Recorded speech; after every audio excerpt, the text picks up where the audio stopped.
The philosophy of perception is concerned with the nature of perceptual experience and the status of perceptual data, in particular how they relate to beliefs about, or knowledge of, the world. Any explicit account of perception requires a commitment to one of a variety of ontological or metaphysical views. Philosophers distinguish internalist accounts, which assume that perceptions of objects and knowledge or beliefs about them are aspects of an individual's mind, and externalist accounts, which state that they constitute real aspects of the world external to the individual. The position of naïve realism, everyday impression of physical objects constituting what is perceived, is to some extent contradicted by the occurrence of perceptual illusions and hallucinations, and the relativity of perceptual experience, as well as certain insights in science. Realist conceptions include phenomenalism and direct and indirect realism. Anti-realist conceptions include idealism and skepticism. Categories of perception. We may categorize perception as internal or external. Internal perception, proprioception, tells us what is going on in our bodies, where our limbs are, whether we are sitting or standing, whether we are depressed, hungry, tired, and so forth. External or sensory perception, exteroception, tells us about the world outside our bodies. Using our senses of sight, hearing, touch, smell, and taste, we perceive colors, sounds, textures, etc. of the world at large. There is a growing body of knowledge of the mechanics of sensory processes in cognitive psychology. Mixed internal and external perception, e.g., emotion, and certain moods, tells us about what is going on in our bodies, and about the perceived cause of our bodily perceptions. The philosophy of perception is mainly concerned with exteroception. Scientific accounts of perception. An object at some distance from an observer will reflect light from the sun in all directions, some of which will fall upon the cornea of the eyes, where it will be focused upon each retina, forming an image. The disparity between the electrical output of these two slightly different images is resolved either at the level of the lateral geniculate nucleus, or in a part of the visual cortex called V1. The resolved data is further processed in the visual cortex, where some areas have specialized functions. For instance, area V5 is involved in the modeling of motion and V4 in adding color. The resulting single image that subjects report as their experience is called a percept. Studies involving rapidly changing scenes show the percept derives from numerous processes that involve time delays.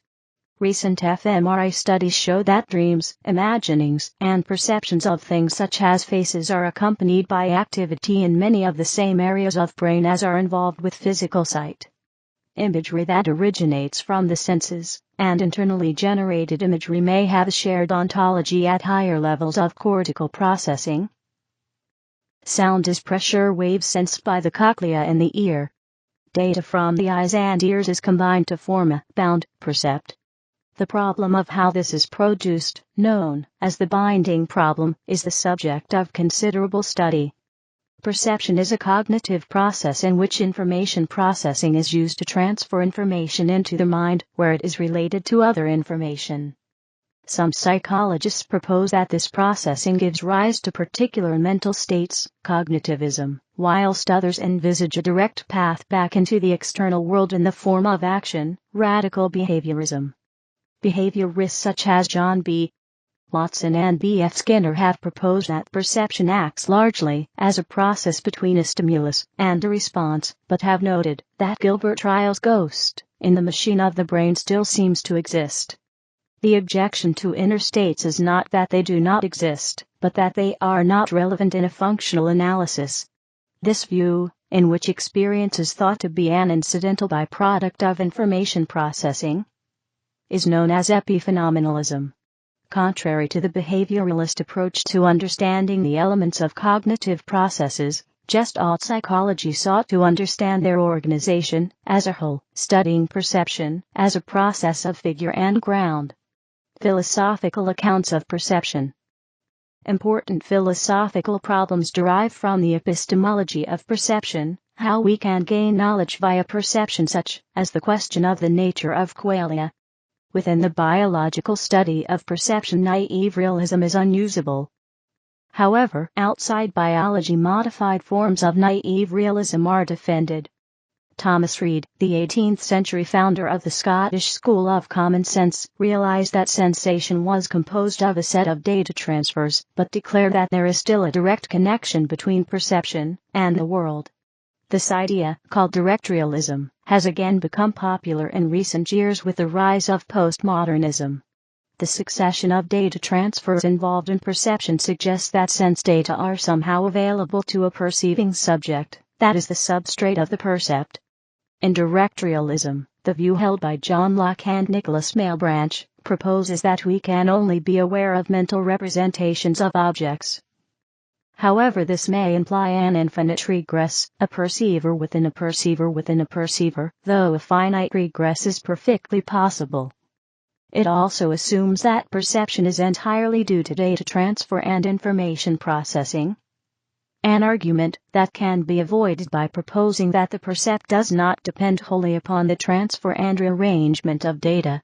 This still involves basic ontological issues of the sort raised by Leibniz, Locke, Hume, Whitehead, and others, which remain outstanding particularly in relation to the binding problem, the question of how different perceptions, e.g. color and contour in vision, are bound to the same object, when they are processed by separate areas of the brain.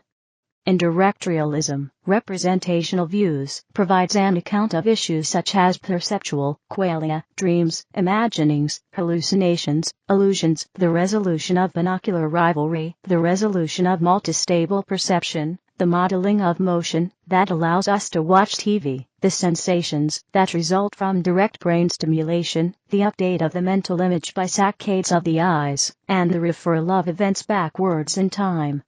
Direct realists must either argue that these experiences do not occur, or else refuse to define them as perceptions. Idealism holds that reality is limited to mental qualities, while skepticism challenges our ability to know anything outside our minds. One of the most influential proponents of idealism was George Berkeley, who maintained that everything was mind, or dependent upon mind. Berkeley's idealism has two main strands: phenomenalism, in which physical events are viewed as a special kind of mental event, and subjective idealism. David Hume is probably the most influential proponent of skepticism. A fourth theory of perception, akin to naive realism, enactivism, attempts to find a middle path between direct realist and indirect realist theories, positing that cognition arises as a result of the dynamic interplay between an organism's sensory motor capabilities and its environment. Instead of seeing perception as a passive process determined entirely by the features of an independently existing world, enactivism suggests that organism and environment are structurally coupled and co-determining. The theory was first formalized by Francisco Varela, Evan Thompson, and Eleanor Roche in The Embodied Mind. Spatial representation. An aspect of perception that is common to both realists and anti-realists is the idea of mental or perceptual space. David Hume concluded that things appear extended because they have attributes of color and solidity. A popular modern philosophical view is that the brain cannot contain images, so our sense of space must be due to the actual space occupied by physical things. However, as René Descartes noticed, perceptual space has a projective geometry. Things within it appear as if they are viewed from a point. The phenomenon of perspective was closely studied by artists and architects in the Renaissance, who relied mainly on the 11th century polymath, Al-Hazen, Ibn al-Haytham, who affirmed the visibility of perceptual space in geometric structuring projections. Mathematicians now know of many types of projective geometry, such as complex Minkowski space, that might describe the layout of things in perception, see Peters, 2000, and it has also emerged that parts of the brain contain patterns of electrical activity that correspond closely to the layout of the retinal image. This is known as retinotopy. How or whether these become conscious experience is still unknown. See McGinn, 1995.